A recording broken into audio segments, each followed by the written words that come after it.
महायुती सरकारच्या वतीने जी.आर. रद्दची घोषणा करण्यात आलेली आहे, निर्णय घेण्यात आलाय। त्यानंतर आता उद्धव ठाकरे यांच्या वतीने पत्रकार परिषद घेण्यात येत आहे। यावेळी उद्धव ठाकरे काय बोलतात, नेमकी काय भूमिका मांडतात, याकडे संपूर्ण महाराष्ट्राचं लक्ष आहे। खरं तर या पत्रकार परिषदेत मुख्यमंत्री देवेंद्र फडणवीस आणि उद्धव ठाकरे यांच्यावर अनेक आरोप लावलेले आहेत। हिंदी सक्ती भाषेच्या विरोधात आंदोलन केले गेलं, शिवसेनेने केलं, सर्व मराठी भाषिकांनी केलं आणि तो जो जी.आर. होता या सरकारने काढलेला भाजप त्याची होळी केली। मी सुद्धा स्वतः मराठी भाषा समितीने जे आंदोलन आयोजित केलं होतं त्या आंदोलनाला पाठिंबा देण्यासाठी पत्रकार संघाच्या समोर जी होळी झाली त्याच्यात मीही सहभागी होतो। माझ्यासोबत असंख्य शिवसैनिक सुद्धा होते। एकूणच आज पूर्ण महाराष्ट्रामध्ये हिंदी भाषा सक्तीच्या विरुद्ध आंदोलन झालं आणि मला अभिमान आहे की मराठी माणसाच्या शक्तीसमोर सरकारची शक्ती हारलेली आहे। मराठी माणूस एकवटला तर मराठी माणसाची शक्ती ही सरकारच्या शक्तीला हरवून देऊ शकते, हे पुन्हा एकदा सिद्ध झालं। अशीच चळवळ संयुक्त महाराष्ट्राच्या वेळेला सुद्धा झाली होती। त्याही वेळेला मराठी माणसांनी तर तेव्हाचं आणि आत्ताचं आंदोलनाची तुलना करता नाही येणार, परंतु सगळेजण पक्षभेद विसरून एकत्र झाले आणि त्यावेळेला या डाव उधळला होता, आजही या डाव उधळून टाकलेला आहे। मला खरंच एका गोष्टीचं वैषम्य वाटतं की आपल्या राज्यात जे सरकार आहे त्या सरकारने हा प्रयत्न केला की मराठी माणसाची एकजूट फोडायची, मराठी माणसांमध्ये विभागणी करायची आणि अमराठी आणि मराठी असा वाद करायचा आणि अमराठी मतं ही भाजपकडे खेचायची, असा याच्यामध्ये एक छुपा एजेंडा होता। पण समाधानाची गोष्ट अशी की मराठी माणसांनी जी एक समंजस भूमिका घेतली की आमचा भाषेला विरोध नाही पण सक्तीला विरोध आहे। त्याच्यामुळे इतर भाषिकांना सुद्धा जे वर्षानुवर्ष इकडे राहत आहेत त्यांनाही कळलं की आपल्या भाषेविरुद्ध नाही तर ह्या राज्यातल्या मातृभाषेवरती जी सक्ती केली जाते त्या सक्तीच्या विरोधामध्ये हे आंदोलन आहे। त्याच्यामुळे ही फूट पडली नाही। या सरकारचा हाच प्रयत्न होता की मराठी माणसाची फूट आपल्याला लाभदायक ठरेल हे त्यांना कळलं किंवा वाटलं होतं, म्हणून मराठी माणसात फूट पाडायची। हे आता जे तुम्हाला सांगितलं तेच। आता आज हे आंदोलन केल्यानंतर त्यांना ही कल्पना नव्हती की मराठी माणूस एवढा एकवटेल। आज हे आंदोलन केल्यानंतर आता मराठी माणूस एकत्र होऊ नये, कारण 5 तारखेला जो मोर्चा आम्ही ठरवला तो मोर्चा होऊ नये म्हणजे मराठी माणूस एकत्र येताच कामा नये। एक तर तो फोडण्याचा प्रयत्न करायचा, तो फोडण्याचा प्रयत्न अयशस्वी झाल्यानंतर आता तो एकत्र येऊ नये म्हणून जी.आर. रद्द केला। मग आता हा जी.आर. रद्द केला, कोणी जी.आर. काढला होता? या लोकांचं म्हणजे पूर्वी मध्ये एक तो पिक्चर आला होता ना हरिश्चंद्राची फॅक्टरी, तशी भाजप म्हणजे खोट्याची फॅक्टरी झालेली आहे, अफवांची फॅक्टरी झालेली आहे। भाजप हा अफवांची फॅक्टरी आहे। अफवा पसरवायच्या, खोटं नाटक कथानक सादर करायचं, विरोधकांची बदनामी करून टाकायची आणि खोट्या मार्गाने विजय प्राप्त करणं हा भाजपचा एक आता धंदा झालेला आहे। आणि त्या धंद्याला आज मराठी माणसांनी चोख उत्तर दिलेलं आहे। माझी आता अपेक्षा नव्हे, माझा मराठी माणसाला आग्रह आहे की एखादं संकट येईपर्यंत आपण एक होण्याची वाट कशाला बघायची। एक संकट जे येऊ घातलं होतं, उंबरठ्यावरती होतं, आपण नुसतं एकवटतोय हे बघितल्यानंतर या संकटाला माघारी जावं लागलं। म्हणून ही जी काय आता जाग आलेली आहे ही जाग आपल्याला कायम ठेवावी लागेल। ठीक आहे, 5 तारखेला आम्ही या सक्तीच्या विरोधात मोर्चा काढणार होतो, पण 5 तारखेला हा मोर्चा आता जल्लोष किंवा विजयी मोर्चा, आता मोर्चा किंवा सभा, त्याचं स्वरूप कुठे कधी काय असेल हे 1-2 दिवसामध्ये आम्ही सगळ्यांशी बोलून सर्वांना सांगू। परंतु मी परत एकदा सर्व मराठी माणसांना आणि या आंदोलनाच्या निमित्ताने एकवटलेल्या सर्व पक्षांना हात जोडून विनंती करतोय की आपण ह्या सक्तीच्या विरोधात एकवटलो होतो। ही सक्ती तर आता मागे घ्यायला लावलेली आहे, तरी देखील 5 तारखेला आपण मोर्चा काढायचा, सभा घ्यायची, कुठे घ्यायची, कधी घ्यायची, कसा मोर्चा काढायचा, हा सगळा कार्यक्रम 1-2 दिवसामध्ये सगळ्यांशी बोलून मी ठरवेन। म्हणजे सगळ्यांनी ठरवावा, सगळ्यांनी याच्यामध्ये सहभागी व्हावं ही मी त्या सगळ्यांना ज्यांनी आज याच्यात सहभाग घेतला होता त्या सगळ्यांना मी विनंती करतोय। समिती गठीत करण्यात आलेली आहे, ती समिती आता पुढे त्याच्यावरती आता त्या समितीला काही तसा अर्थ नाहीये, कारण सक्ती कोणाचीही समिती नेमली तरी सक्ती करू शकत नाही हे कळलेलं आहे. त्याच्यामुळे त्याच्यात सुधारणा काय वगैरे वगैरे ठीक आहे. सक्ती तर संपली. सक्ती या विषय कोणाचीही समिती नेमली तरी ती होऊ देणार नाही. मग कोणी आणा तुम्ही, कोणाची समिती नेमा, सक्ती नाही होणार. मुख्यमंत्री म्हणाले की तुम्ही मुख्यमंत्री होता तेव्हा या संबंधीचा अहवाल घेतला, इतिवृत्त देखील त्यांनी त्यावेळेस वाचून दाखवलं. यासोबत ते असंही म्हणाले की जी.आर. देखील तुम्ही काढला होता. सर त्यामध्ये मी आता काय बोललो, भाजप ही अफवांची फॅक्टरी आहे, खोट्याची फॅक्टरी आहे. जसं हरिश्चंद्रची फॅक्टरी आहे. आता त्याचं मी तुलना नाही करू शकत, कारण दादासाहेब फाळकेंच्या वरती तो चित्रपट आणि होता, त्याच्यामुळे हे नाहीये. हे मी तुलना सहज एक गंमत म्हणून फॅक्टरी म्हणून बोलतोय. आता अफवांची फॅक्टरी हा एक चित्रपट काढायला हरकत नाही, त्याच्यासमोर पोस्टरवरती देवेंद्र फडणवीसांचं चित्र लावा, अफवांची फॅक्टरी. उद्धवजी, मुख्यमंत्री असं एक म्हणतात की राज ठाकरेंचा देखील हिंदी सक्तीला विरोध आहे, तर त्यांनी पहिला प्रश्न जो आहे तो तुम्हाला विचारावा पाहिजे. म्हणजे उद्धव ठाकरेंना हिंदी सक्तीच्या संदर्भात पहिला प्रश्न विचारा ना. पण पहिलं मुख्यमंत्र्यांना मराठी कळतं का म्हणून मराठी आम्ही सक्तीची केली, कारण तो जो वृत्तांत आहे ते आहे ना आपल्याकडे कागद, त्याच्यामध्ये नाही तोच आहे आपल्याकडे. ज्याच्यामध्ये सगळे जी.आर. आता लावलेले आहेत आपण, ते जी.आर. आहे. आणि वाचून दाखवतो. तुम्हाला परत एकदा नीट सांगतो, मुळामध्ये ही समिती नेमली होती ती उच्च शिक्षणासाठी, आणि उदय सामंत त्यावेळेला उच्च शिक्षणाचे मंत्री होते. आता माशेलकर समिती नेमली का, तर राष्ट्रीय शैक्षणिक धोरण आल्यानंतर ते धोरण आलं, त्याच्यावरती बाबा आपण काय करायला पाहिजे म्हणून एक उच्च शिक्षणासाठी म्हणून समिती नेमली. त्याच्यात प्राथमिक शिक्षक कोणीच घेतले नव्हते, किंवा प्राथमिक शिक्षणाशी संबंधित असलेले कोणीच घेतले नव्हते. हा अहवाल मंत्रिमंडळासमोर सादर झाला, मंत्रिमंडळाला सादर झाला. आता तो अहवाल सादर झाल्यानंतर त्याच्यावरती पुढे अंमलबजावणी कशी करावी की न करावी यासाठी एक अभ्यासगट नेमला गेला. तो अभ्यासगट माझ्या अध्यक्षतेखाली मी तत्कालीन मुख्यमंत्री होतो म्हणून नेमला गेला. त्याचं हे काही इतिवृत्तांत वगैरे सगळं आहे, ह्याच्यात सगळं दिलं, त्याच्यात पण आहे. तर तो नेमल्यानंतर पुढे सरकार पाडलं यांनी. त्याच्यामुळे ना अभ्यास गटाची मीटिंग झाली, आणि तो जो काही शिफारसी ज्या केल्या होत्या तो आम्ही कधी पान उघडून पण बघितलं नाही. पण जी.आर. यांनी काढला. जर का मी जी.आर. काढला असता तर 3 वर्ष काय झोपा काढत बसले होते? 3 वर्ष कोणालाच कळलं नाही मी काढलेलं जी.आर. आणि मग मीच माझ्या जी.आर.ची होळी करेन. त्याच्यामुळे मुख्यमंत्र्यांना हेच मला सांगायचे की म्हणून आम्ही मराठी सक्तीची केली. ते मराठीमध्ये लिहिले ते पहिलं नीट वाचायला शिका, समजून घ्या, आणि मग आमच्यावरती टीका करा. खोटं कशाला बोलताय? तुमच्याच पक्षाचे उपनेते विजय कदम यांचा देखील याच्यामध्ये समावेश होता. त्यांनी त्यांच्यावरती देखील. बरं, तुम्ही अहवाल वाचलाय? तुमच्यापैकी कोणी अहवाल वाचलाय? मी सुद्धा नाही वाचलेला. मी सुद्धा वाचलेला नाहीये, कारण माझ्यासमोर तो आलाच नाही. आता विजय कदम ठीक आहे, आमचा उपनेता, पण तो प्राथमिक शिक्षणाशी संबंधित आहे का? त्याच्यानंतर तो अहवाल सादर केला. जसं तुम्हाला सांगतो की ज्याप्रमाणे श्रीकृष्ण अहवाल सादर केला गेला, तो अहवाल त्याच्यावरती चर्चा करून फेटाळला गेला. तो फेटाळल्यानंतर तत्कालीन पंतप्रधान अटल बिहारी वाजपेयी यांनी तो जबरदस्ती घ्यायला लावला, अंमलबजावणी करायला लावली, ज्याचा त्रास हा त्यावेळेला शिवसैनिकांनी जास्त झाला. त्याच्यात एक सुद्धा भाजपवाला नाही अडकला, सगळे शिवसैनिक अडकले. पण हे त्याची प्रक्रिया असते. या प्रक्रियेमध्ये एक पहिलं पुन्हा एकदा सांगतो, राष्ट्रीय शैक्षणिक धोरण आलं. ते आल्यानंतर त्याच्यावरती सगळं त्याचं उणीवा, आणखीन उणं दुणं काय असेल ते समजून घेण्यासाठी एक समिती नेमली. माशेलकरांच्या अध्यक्षतेखाली उच्च शिक्षणासाठी ती समिती नेमली होती. तिचा अहवाल हा सादर केला, म्हणजे दिला गेला.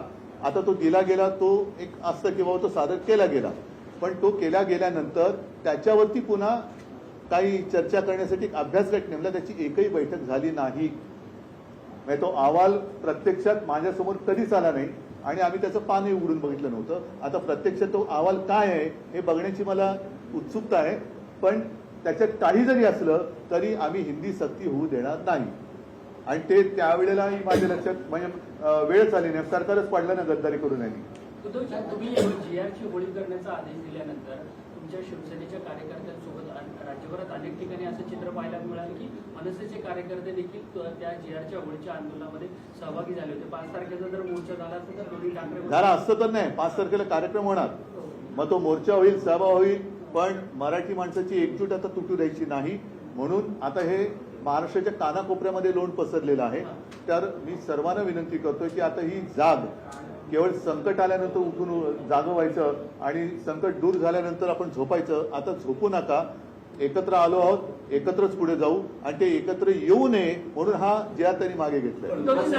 कॅबिनेटमध्ये शिंदेबरोबरचे मंत्री ते देखील नाराज झाले होते. ते म्हणाले काय जी आर मागे घेतला म्हणून? GR मागे घ्यावा. नाही, कारण ते लाचारच आहे. त्यांना त्यांच्या मालकांची गुलामगिरी करावी लागते.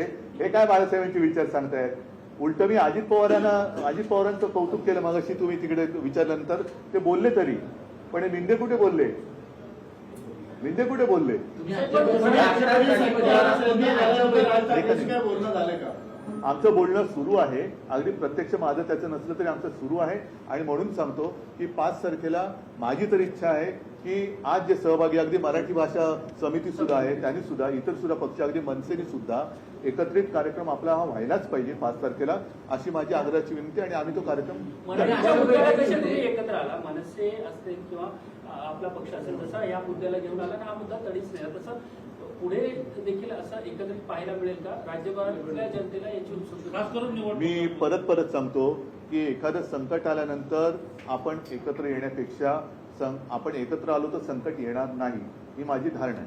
ठाकरे ब्रँड एकत्र येईल, ठाकरे ब्रँड 5 तारखेला एकत्र येईल, हे कुठेतरी त्यांना वाटलं असेल म्हणून हे मुख्य कारण आहे. नक्कीच आहे ना. म्हणजे मी तुम्हाला परत एकदा मी सही करतो, पुनरुच्चार करतो की पहिलं त्यांचा हा अत्यंत कुटील डाव होता की मराठी अमराठी विभागणी करायची, मराठी माणसांमध्ये फूट पाडायची आणि आपली पोळी भाजायची. आता तो डाव अयशस्वी झाला. मग आता मराठी एकत्र येऊ नये म्हणून हा GR मागे घेतलाय. नाहीतर एवढा हट्ट करण्याची त्यांना गरजच नव्हती. हिंदू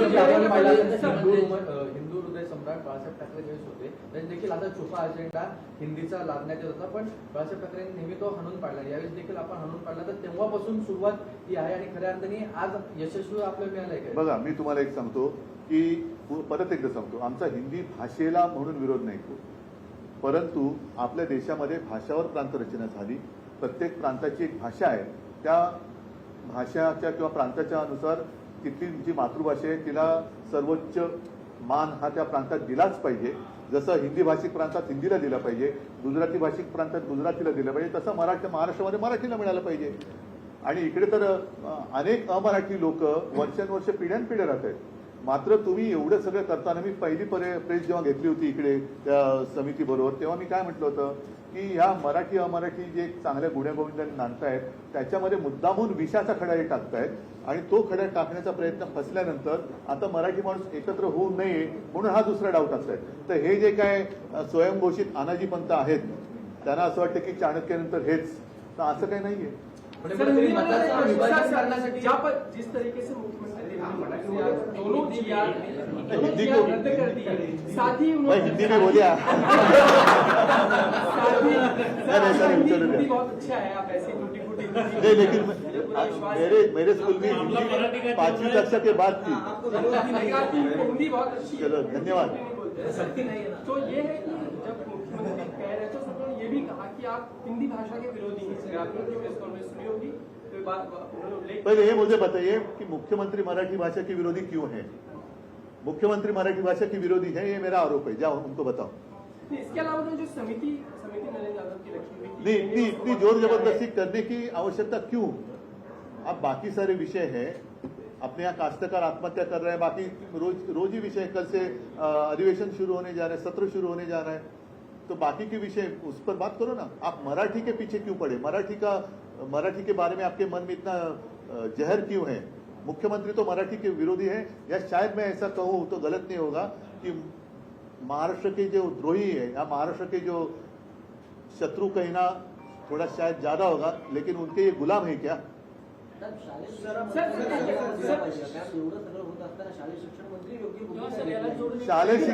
शालेय शिक्षण मंत्र्यांना आधी खातं तरी कळलंय का काय खातंय त्यांचं? का नुसतं खायचं एवढंच खातं असं वाटतं त्यांना? आपने जो एकता दिखी है, खासकर इस तरीके से आपको राज ठाकरे की मंच में बाकी के लोग भी शामिल हुए, क्या ये उसका असर आप मानते हैं कि सरकार को बैकफुट पे? नहीं तो दूसरा क्या हो सकता है? दूसरी बात कौन सी हो सकती है? कल तक तो बोल रहे थे कि नहीं होगा ही होगा। इसलिए मैंने कहा कि पहले उन्होंने एक सबके मन में जहर डालने की कोशिश की। यहाँ कई सालों से बरसों से मराठी गैर मराठी रह रहे, खुशी खुशी रह रहे हैं, उनमें अलगता पैदा करो, अलग अलग हो जाओ, फिर मराठी जो एक है उनका विभाजन करो। अब वो विफल हो गए, इसलिए अब मराठी माणूस इकट्ठा आ रहे, तो नहीं आने के लिए उन्होंने आज का निर्णय लिया। होगा, मोर्चा होगा या सभा होगी, लेकिन कार्यक्रम तो जरूर होगा।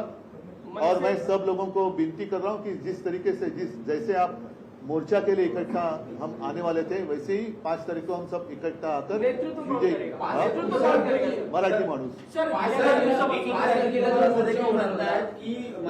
अजित पवार एकीकडे असे देखील म्हणतात की जी आर रद्द करण्यात आलेला आहे, त्यामुळे आता मराठी माणसाने एकत्र येऊ नये असं देखील जे आहे ते सांगण्यात आलं। काय म्हणतात? हा सदनचा डाव आहे, जे मी बोललो ते अधिकृत बोलले।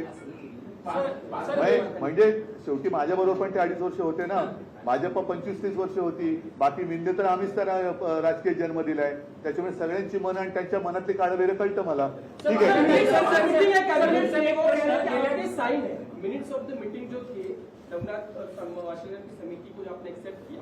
मैंने अभी पढ़ के दिखाया। एक्सेप्ट किया उसको? नहीं, सुनो, एक्सेप्ट करने का मतलब क्या है?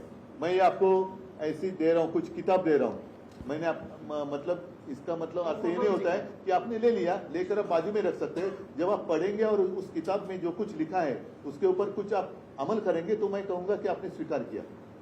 ये बात सच है कि जब राष्ट्रीय शिक्षा धोरण उसका नीति उसका अहवाल आया था, रिपोर्ट आया था, तो उसके ऊपर विचार विमर्श करने के लिए हमने एक कमेटी का गठन किया था डॉक्टर मशेलकर के अध्यक्षता के अंदर। उन्होंने कुछ उनके ऑब्जर्वेशन वो दिए थे, और वो तो एक तरीका होता है कि कमेटी होती है, वो रिपोर्ट देती है, और उस रिपोर्ट के ऊपर उसके ऊपर अमल करने के लिए बाद में जो मैंने उसमें है ना, अभी पढ़ के दिखाया मैंने मराठी में, इसलिए मैंने कहा कि अब मुख्यमंत्री जी को कहिए पहले मराठी पढ़ना सीखिए, मराठी समझना सीखिए, फिर हिंदी आप जाकर सीखो।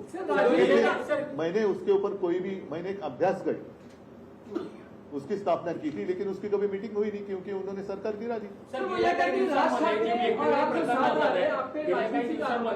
वेगवेगळी प्रकरणं विषय समोर येतात आहे, आणि आता हिंदी सक्तीचा मुद्दा, यामध्ये एकनाथ शिंदेच्या शिवसेनेची कोणती होताना किंवा माहितीमध्ये कोंडिन्याचे संपले, त्यांना काही विचारधारा नाही, त्यांना बाळासाहेबांची विचार हे सगळं थोतांडे आता त्यांना कळलेलं आहे। कारण जो माणूस मराठीवरती अन्याय होताना आपल्या दाढीतून नाही, सॉरी, तोंडातून शब्द काढू शकत नाही, तो काय करणार? चला, धन्यवाद सगळ्यांना, जय हिंद, जय महाराष्ट्र।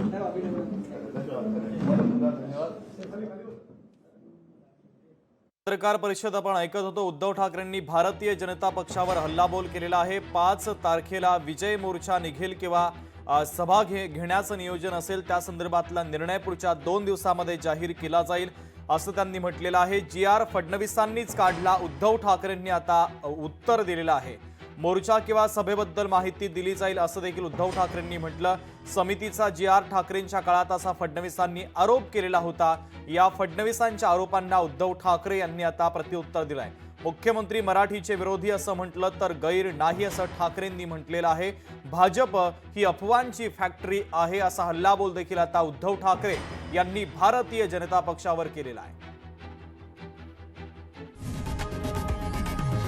लोकशाही मराठी ऐका, पहा, जागरूक रहा।